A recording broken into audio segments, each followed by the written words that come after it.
Cristo. Amén. We recording, honey? All right.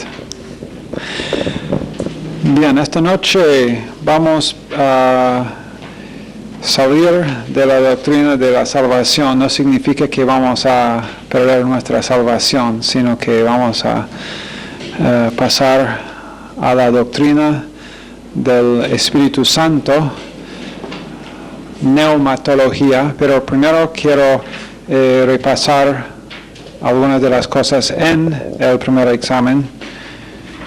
Si ustedes que están viendo por video no han tomado, o si hay algunos que están en la clase que no han tomado el primer examen, cualquier que no haya tomado el primer examen tiene que salir porque vamos a cubrir algunos puntos y la verdad es que todos deberían haberlo ya tomado. Unas cositas que yo quise mencionar. Bueno, pregunta número 1 y 2, 3, 4, 5, 6, 7. Casi todos tenían esos puntos bien. 8, casi todos.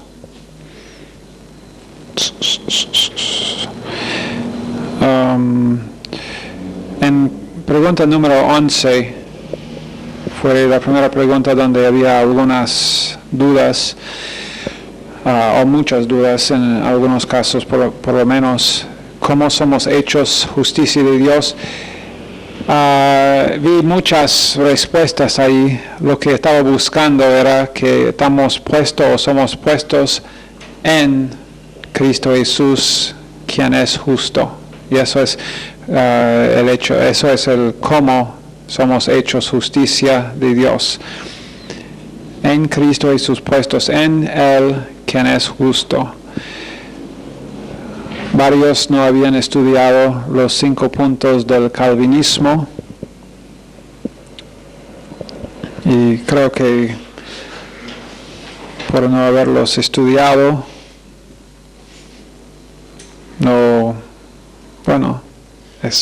eso es bastante simple, ¿no? O estudiarlos o no estudiarlos, y estudiarlos para poder decir cuáles son. Primero, en calvinismo, ¿qué es punto número 1? Hey, filma nomás. Depravación total. Primer punto del calvinismo, depravación total. ¿Estamos de acuerdo con ese punto? Sí. Exactamente. Punto número 2. ¿Alguien? Elección incondicional, elección sin condiciones. Y sí, Dios eligió y no fue basado en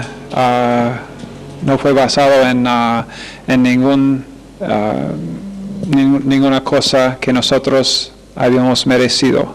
Entonces la elección fue incondicional. Punto número 3 es el punto con lo cual tenemos más disputa con los ultra o hipercalvinistas. ¿Cuál es punto número 3 en calvinismo? Redención limitada. Y la redención, dicen ellos, o expiación es limitada. Entonces Jesús solamente pagó por los pecados de los elegidos. En cuanto a su doctrina, nosotros estudiamos varios versos que dicen todo el opuesto, que Jesús murió por los pecados de todo el mundo.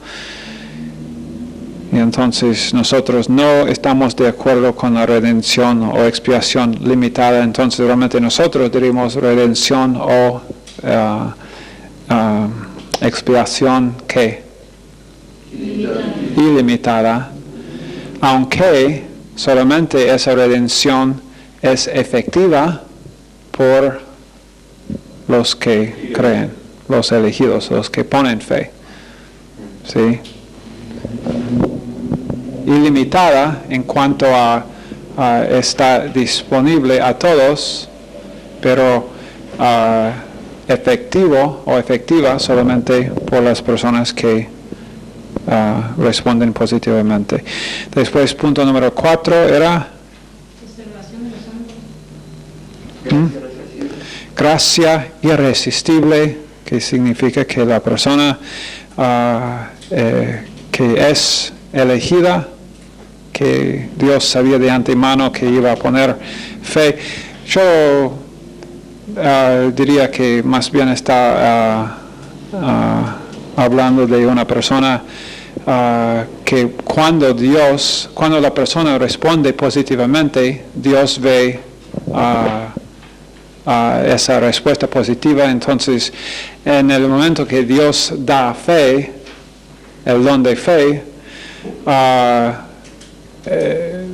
la persona ya, el hecho de que la persona ya va a responder positivamente. Ese punto pienso que es más o menos de más, porque entre el momento que la persona responde positivamente y dice sí, dice ok, y después cuando Dios da el don de fe, el punto de ellos acá en decir, bueno, que la gracia es irresistible, entonces, pero ¿cómo es que la persona va a no querer? Después de decir sí y Dios da fe, no, cambie de mente. Y entonces para mí ese punto de que gracia irresistible, si es entre el punto de responder positivamente y después de recibir la fe, no veo la necesidad de verlo así. Después, punto 5, en calvinismo, pero lo que varios usan de punto 4 en calvinismo es en gracia irresistible, es entonces que los que van a ser salvos, y entonces no es necesario presentar el Evangelio a nadie porque van a ser salvos. Entonces la gracia es irresistible. Pero no, yo no diría que es falso que la gracia es irresistible. No diría que eso es falso, sino solamente que no veo la necesidad. Es obvio, exacto, es obvio. Y la persona, después de responder positivamente, entre ese segundo y el próximo milisegundo, cuando Dios da el don de fe, para necesitar este punto, tendría que ser que la persona cambie de mente. ¿Entienden? Que es bastante no necesario. Y el último punto es la perseverancia de los santos. Y aunque los calvinistas dicen que, claro, que el creyente, que realmente era creyente, nunca va a perder su salvación y que va a ser salvo, a la vez, o ellos dicen, bueno, pero ese que realmente es creyente va a perseverar.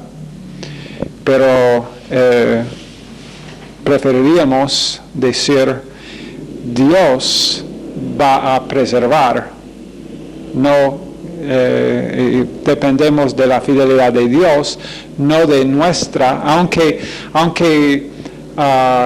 enseñan que sí va a perseverar, preferiríamos la definición un poquito más clara de que Dios va a ser fiel a nosotros y Dios nos va a preservar en quienes somos en Cristo, porque no es la perseverancia nuestra, sino la fidelidad de Dios para guardarnos salvos, no para que nosotros nos mantengamos salvos en alguna forma. Después en número 13, en cuanto a Romanos 10:4, fin de la ley es Cristo para justicia a todo aquel que cree. Aquí tuve un montón de distintas respuestas. Lo que estaba buscando era el punto de que cuando uno recibe a Cristo, antes de este punto, el estándar para su justificación era la ley. Después de recibir a Cristo, el estándar de justificación ya no es la ley, sino Cristo. Jesucristo mismo es el estándar.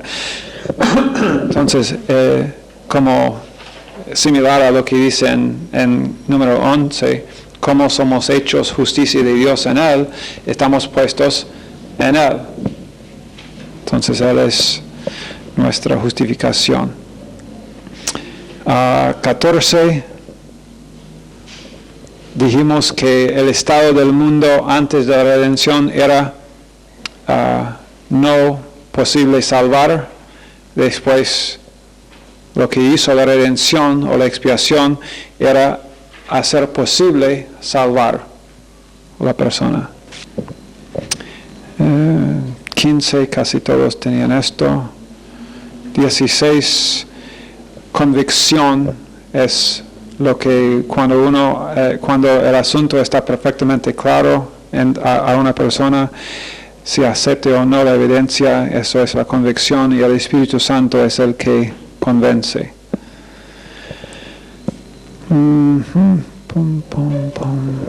Número 20. La enseñanza falsa que dice que el evangelismo hecho en el Espíritu es únicamente válido cuando viene acompañado por demostraciones de poder o maravillas, y milagros se llama evangelismo de poder, que enseña que uno tiene que tener una demostración de algún milagro en la presentación del Evangelio, o si no, no es guiado por el Espíritu Santo. Después 21 es la salvación del señorío, que enseña que uno tiene que hacer Jesucristo el Señor sobre cada área de su vida para ser salvo. Si no hace Jesucristo el Señor sobre cada área de su vida,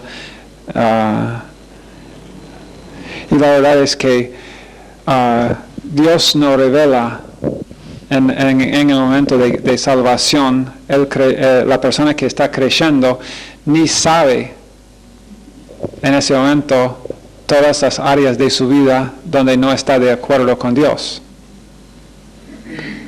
Uno no podría en ese momento hacer a Jesucristo Señor sobre cada área de su vida, porque no sabe.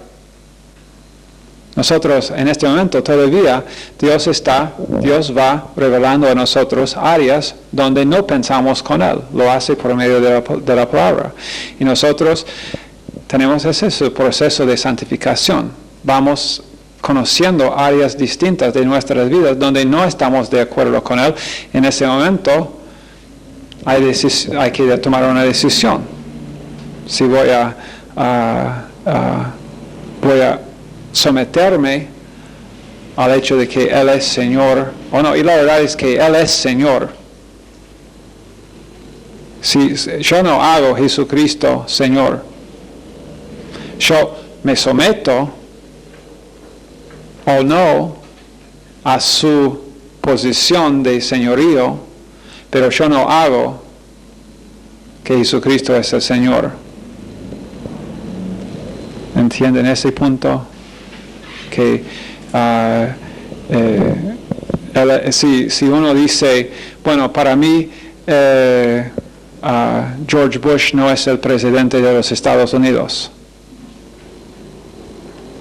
Eso, si algún ciudadano de los Estados Unidos dice, bueno, para mí él no es el presidente, ¿eso cambia el hecho? En ninguna forma. Es el presidente, Jesucristo es el Señor. Yo tengo decisión tras decisión tras decisión en mi vida diaria como creyente para someterme al señorío de Jesucristo. Pero eso es el proceso, no tiene nada que ver con el momento de salvación. Ahora, si una pregunta, y estábamos Leonel y yo conversando sobre este asunto ayer o anteayer, y si una persona al momento de salvación dice, bueno, sí quiero creer en Jesucristo y quiero tener esta vida eterna y quiero poner mi fe en Él, pero no estoy dispuesto a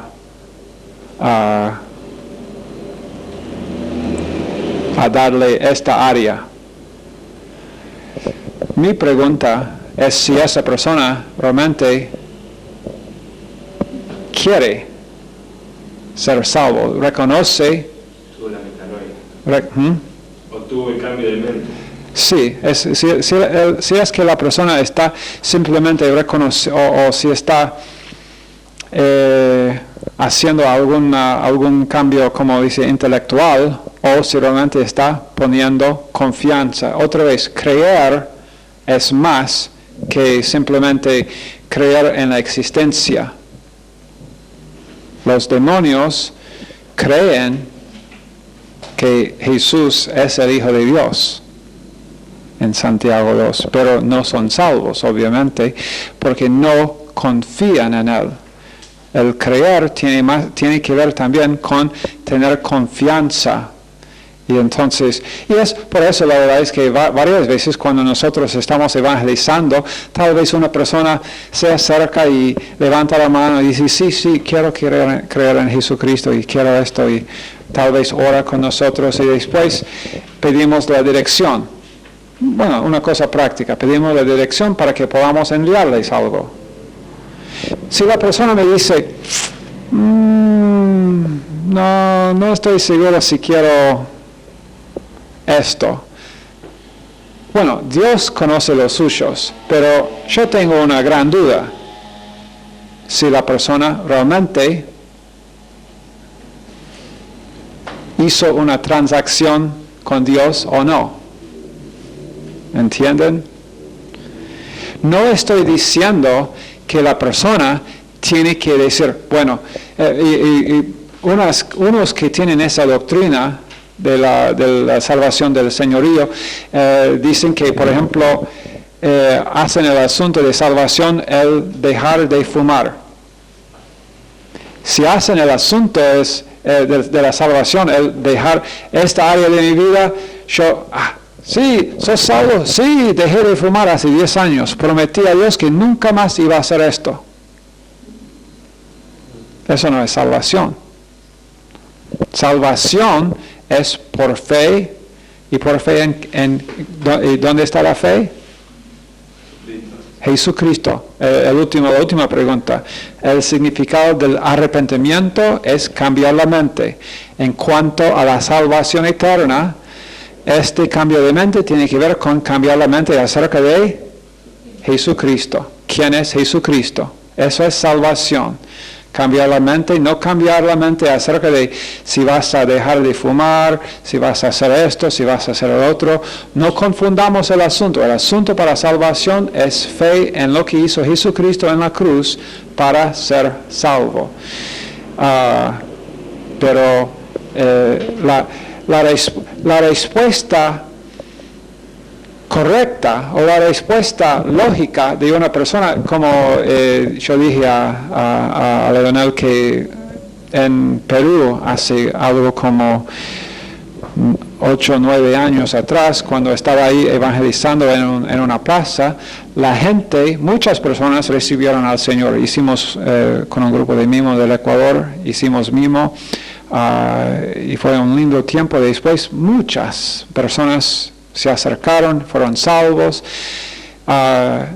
y se quedaron para hablar, para conversar un largo tiempo. La verdad es que un grupo de policía estaba allá también intentando dispersar el grupo y haciéndolos ir, pero ellos se fueron y volvieron. Algunos de nosotros, en vez de estar todos juntos, yo fui para allá, otro para allá, Pastor Sautel para allá, y grupos pequeños nos acercaron. y estaban preguntando, ¿y ahora qué? ¿Ahora qué?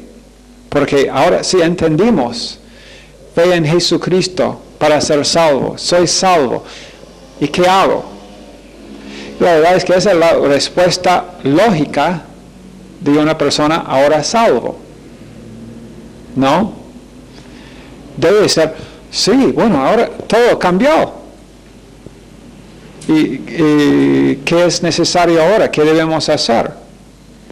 Pero el hecho de que eso debe ser la respuesta lógica después de la salvación no significa que añademos señorío a la salvación.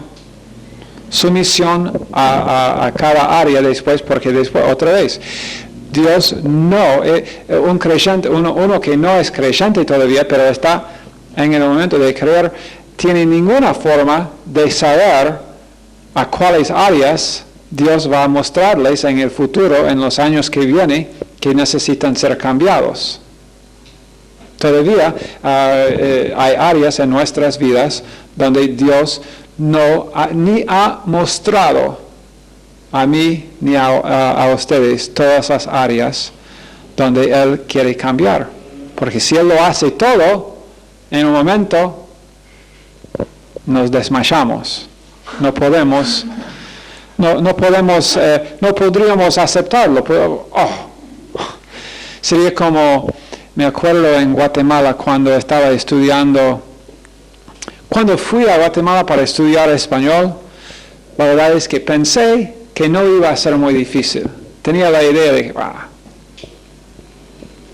vamos, una semana, 2 semanas, fácilmente, porque estaba practicando con un cassette y repitiendo algunas frases, fácil, voy a estar hablando con toda la gente dentro de 5 o 7 días máximo, y después los otros 9 semanas que pasamos allá, vacación. Pero fui, entonces, la primera semana como una aventura, después la semana número 2 y 3 y 4 eran como pesadas, y después de todo, tal vez después de 4 semanas, estaba comunicando más o menos con gente, más o menos bien. Y la verdad es que mi confianza iba en aumento y todo bien, hasta llegar al punto cuando comenzaron a enseñarme el tiempo subjuntivo. Y era como la maestra en ese día abrió una gran puerta y yo pensaba yo, ya comunico, ya puedo manejarme bien, pero ella abrió esa puerta del subjuntivo y estudiamos todo eso y todos los cambios, y es como otro idioma el subjuntivo, que ustedes tal vez ni se dan cuenta porque solamente lo usan, pero uno que no ha estudiado, porque no tenemos un tiempo subjuntivo en inglés, pero muy básico. El subjuntivo en español es muy desarrollado. Y cuando ella abrió esa puerta, yo casi no quiero seguir más. No, ese es otro idioma, no uso ese. Y Dios va abriéndonos las puertas poco a poco para que no digamos, cuando yo hablo a Michelle, cuando estamos traduciendo, y yo digo, pero Michelle, acá no debemos usar el subjuntivo, y Michelle dice, ¿qué es el subjuntivo? Ella lo aprendió sin pensar el subjuntivo o imperativo, sino solamente, así es lo que debe ser. Yo, habiendo estudiado las cosas de la gramática, los nombres y todo esto, digo, pero me parece que acá es necesario el subjuntivo. Ella simplemente dice, no, eso es que sea subjuntivo, que sea imperfecto, que sea cualquier cosa, es esto. Ok. Una otra cosa, yo quise mencionar una última cosa acerca de salvación que no había mencionado antes, y es lo siguiente.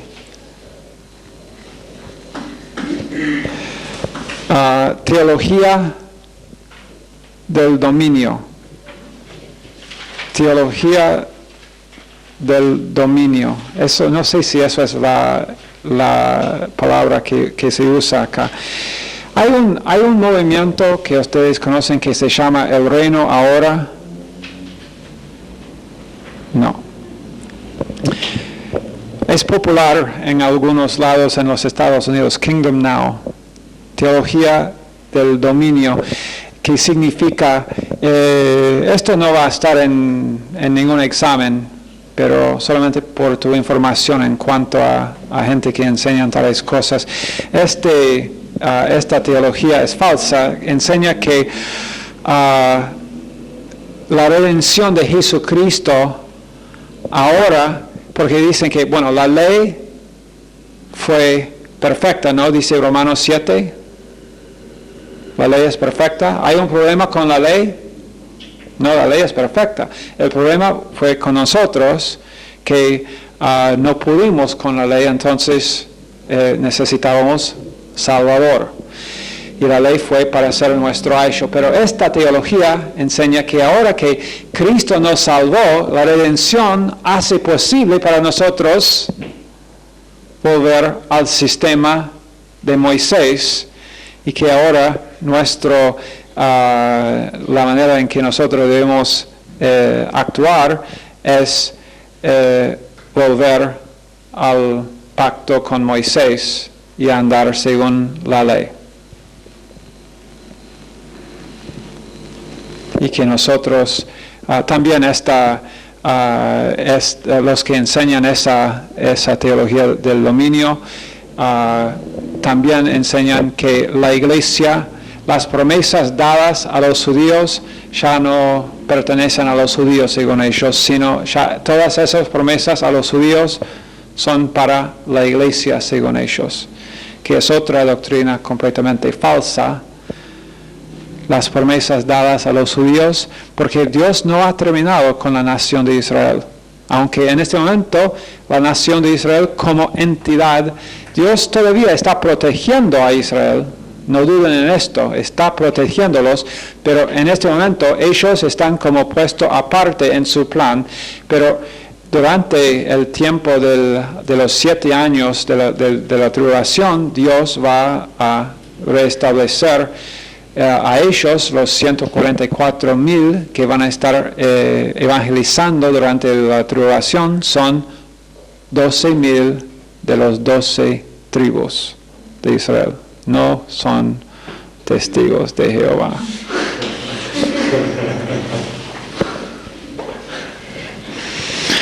Ay. Ok, bueno. Ok, ¿cualquier pregunta acerca de soteriología? No. Ok. Neumatología, porque neuma, P-N-E-U-M-A, neuma es la palabra griega que significa espíritu. Neuma, espíritu. Entonces, neumatología, si teología es la expresión racional acerca de Dios, y soteriología era la expresión racional acerca de la salvación, neumatología es la expresión racional acerca del espíritu. Bien, neumatología.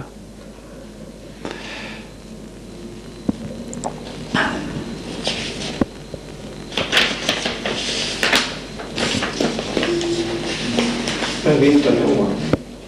No es viento, aire. ¿No es qué? Aire o viento. Hay en algunos versos también tiene ese significado. Y es interesante cómo Dios ha elegido esa palabra también a referirse al al Espíritu, a la tercera persona de la deidad. Y vamos a ver, por ejemplo, que hay, tal vez ustedes ya han leído, espero que ya han leído en sus libros algunos de los versos que...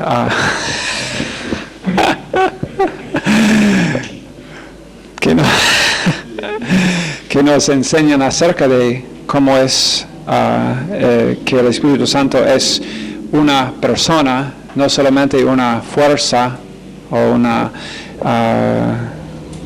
¿cuál es la palabra que usa acá?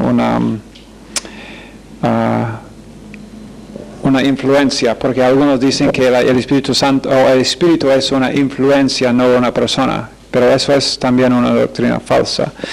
Como el viento es una influencia, el viento influencia como la temperatura, ¿no? Porque, por ejemplo, en un cierto día del invierno, si la temperatura es, digamos,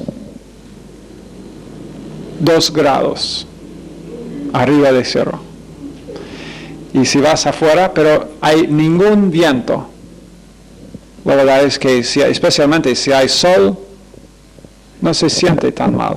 Pero digamos que el viento está soplando a 20 kilómetros por hora,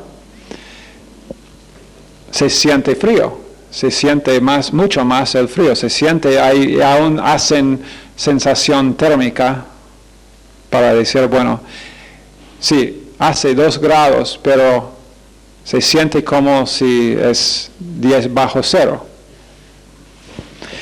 Pero algunos entonces piensan que el Espíritu Santo es como solamente una influencia. Pero vamos a primero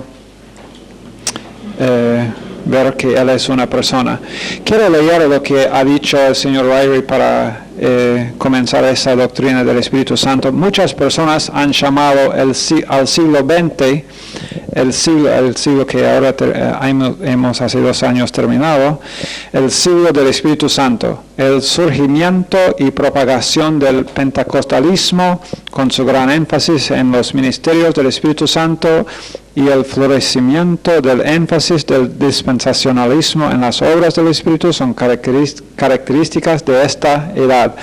También la preocupación del siglo por la evangelización del mundo acentuó la necesidad de conocer el poder del Espíritu para lograr esto. Eso es bueno. Aunque este énfasis en la obra del Espíritu ha sido algo bueno, no siempre se ha orientado escrituralmente. Por lo tanto, hoy existe una necesidad aún mayor de prestar atención a la enseñanza bíblica sobre este tema. Y es absolutamente verdad lo que él ha dicho acá. ¿Queremos negar que hay el Espíritu? En ninguna forma. Pero tampoco queremos definir el Espíritu por nuestra experiencia. Todo lo que tiene que ver con el Espíritu tiene que venir como cualquier otra doctrina, porque hay gente que definen tan bíblicamente otras áreas de las Escrituras, pero cuando viene al Espíritu, todo por experiencia. ¿Saben qué? En muchos casos, gente que en cuanto a la doctrina de la escatología, van a tomar directamente, mira, eso es lo que dice la palabra, o a soteriología.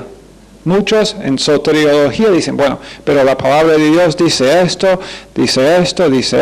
¡pum!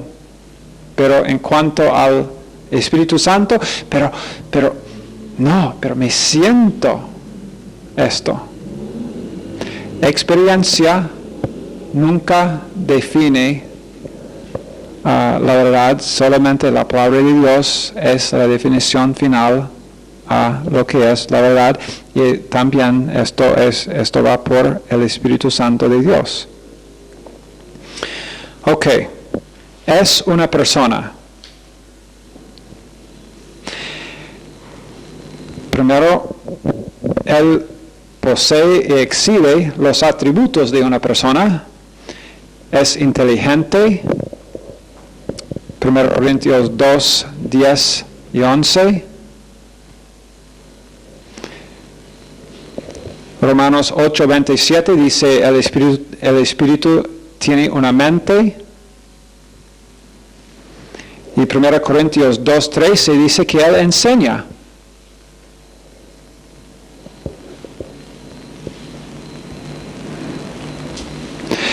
El Espíritu Santo en Efesios 4:30 puede ser contristado. La palabra de Dios dice que no contristéis el Espíritu Santo. Una influencia no puede ser contristado.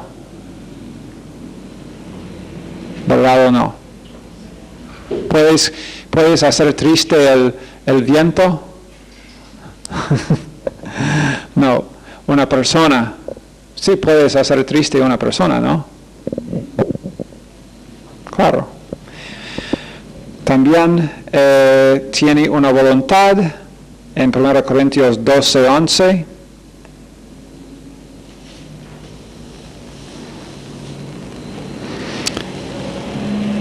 Y Él realiza las acciones de una persona. Él nos guía en Juan 16:13.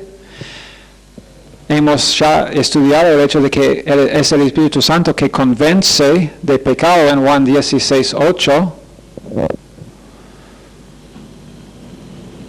Hechos 8:39 dice que es el Espíritu que hace milagros. Y también en Romanos 8:26, Él intercede.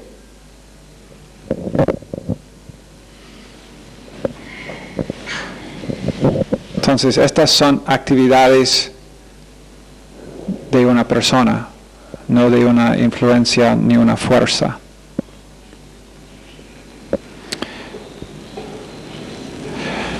Ok. También quiero leer lo que dice acá en Juan 16. Este verso es crucial a esta doctrina de que el Espíritu Santo es una persona. Juan 16, comenzando en verso 13, dice: pero cuando venga el Espíritu de verdad, Él os guiará a toda la verdad, porque no hablará por su propia cuenta, sino que hablará todo lo que oyere y os hará saber las cosas que habrán de venir. En verso 14 dice: Él me glorificará, porque tomará de lo mío y os lo hará saber.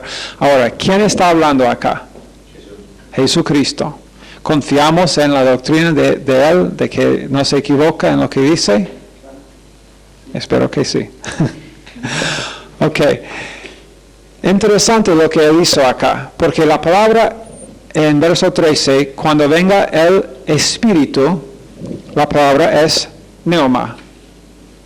Pneuma, en el griego, las palabras, bueno, ustedes acá en español, en castellano, tienen palabras masculinas, palabras femeninas.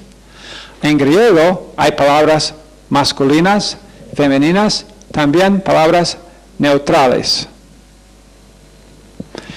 La palabra pneuma es una palabra neutral. No es ni masculina ni femenina, es neutral. Pero Jesús, después de decir, pero cuando venga el Espíritu de verdad, palabra pneuma es neutral. No tiene masculino ni femenino, no es masculina ni femenina esa palabra, pneuma. Entonces, pero dice, Él os guiará. Cuando Él dice Él acá, Él usa la palabra griega ekenos, E-K-E-I-N-O-S.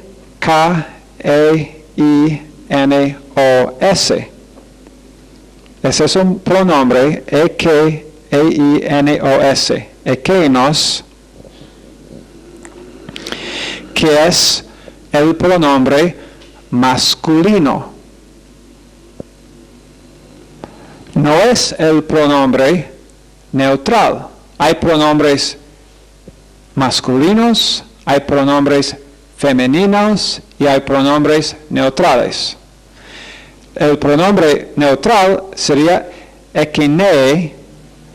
No tienen que escribir esto. Ekine es el pronombre neutral, pero él no usó ekine él usó ekeinos, que significa el pronombre masculino.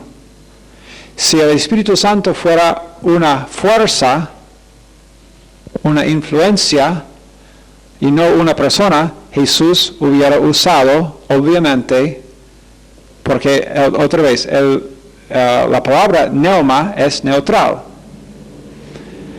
Para Jesús, después de usar la palabra pneuma, neutral, y el pronombre él, masculino, obviamente él está diciendo que el Espíritu Santo es una persona y no una cosa. Si no, entonces Jesucristo solamente cometió un error gramático acá, que no lo hizo. La Biblia es fiel en cada cosa que dice. Ok. También el Espíritu Santo es Dios. Eso es otra cosa bastante importante de entender. Es Dios. No es menos Dios que Dios el Padre. No hay tres dioses. No hay Dios acá, después el Hijo allá, y es un ayudante acá, que es tal vez es como una... no sé cómo piensa la gente acerca de este asunto. Piensan humanamente. Padre, y después a la gente le gusta pensar en Jesús como ese bebé que en las manos o en los brazos de María. Es mucho más cómodo, especialmente cuando viene a varias convicciones que Jesús entonces quiere tocar áreas de nuestras vidas. El niñito Jesús, todos, qué lindo en los brazos de María. No el Dios Todopoderoso que con una palabra creó el mundo.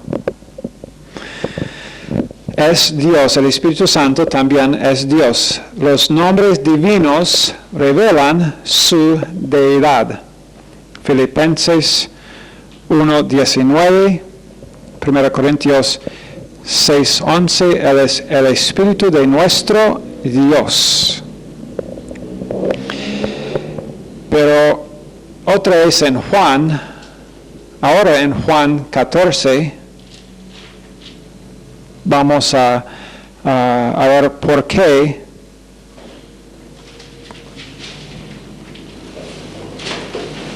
esto como Juan 16:14 es el verso clave porque creemos que que el Espíritu Santo es una persona. Juan 14:16 es el verso que nos enseña muy claramente que el Espíritu Santo es Dios.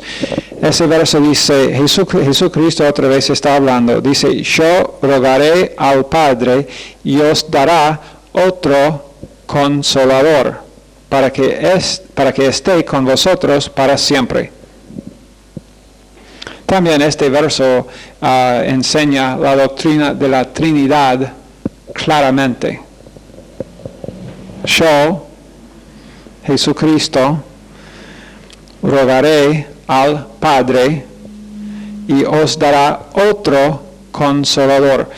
Otro acá es la palabra alon, A-L-L-O-N en el griego, A-L-L-O-N, alon.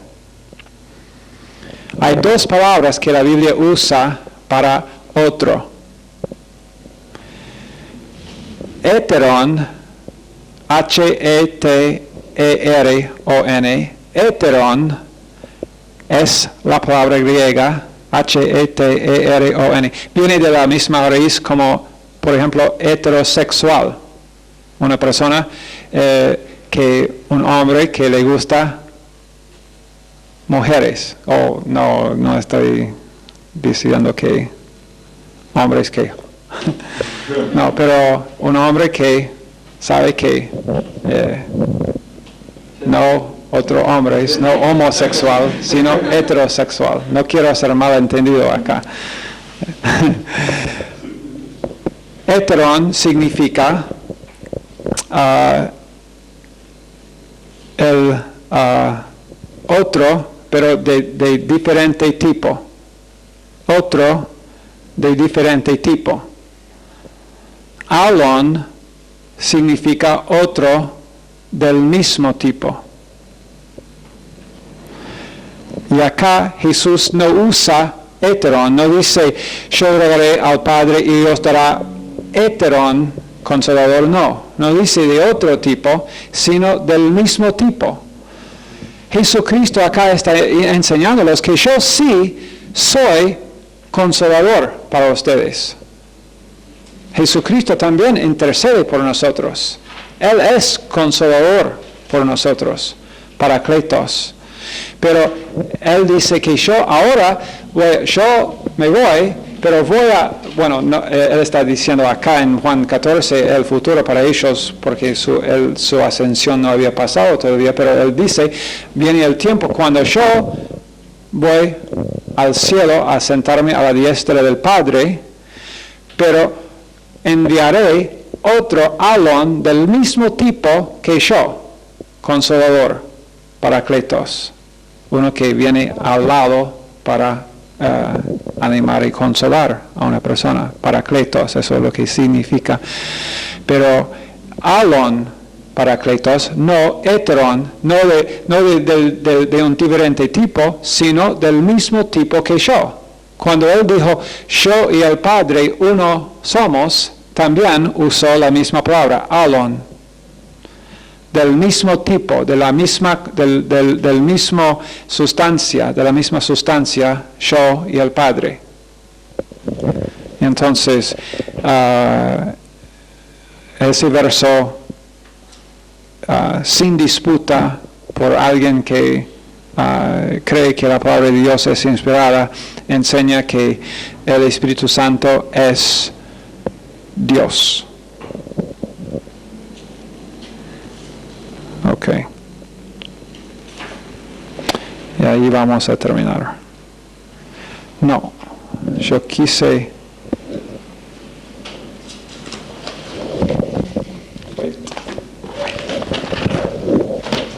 Demasiadas notas tengo acá.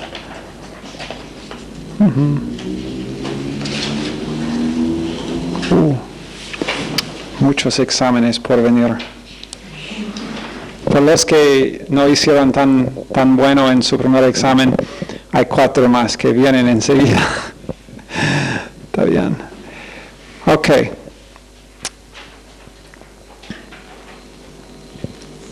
No, está bien, eso es exactamente lo que dije. Entonces, de esta clase, 2 versos que son muy importantes eran Juan 14, 16 y Juan 16, 14. Bastante fácil, ¿no? 14, 16, 16, 14. 14 y 16 nos dice que el Espíritu Santo es... ¿Cómo? Bueno, 16, 13 y 14. Pero 16, 13 y 14 nos enseña... 14 y 16 que el Espíritu Santo es Dios. 16, 13 y 14 que el Espíritu Santo es una persona. Ok, ahí tenemos que terminar. Gracias, Señor Jesucristo. Gracias, Padre. Gracias, Dios, por habernos dado este tiempo, esta oportunidad de conocerte un poquito mejor. Bendice cada uno.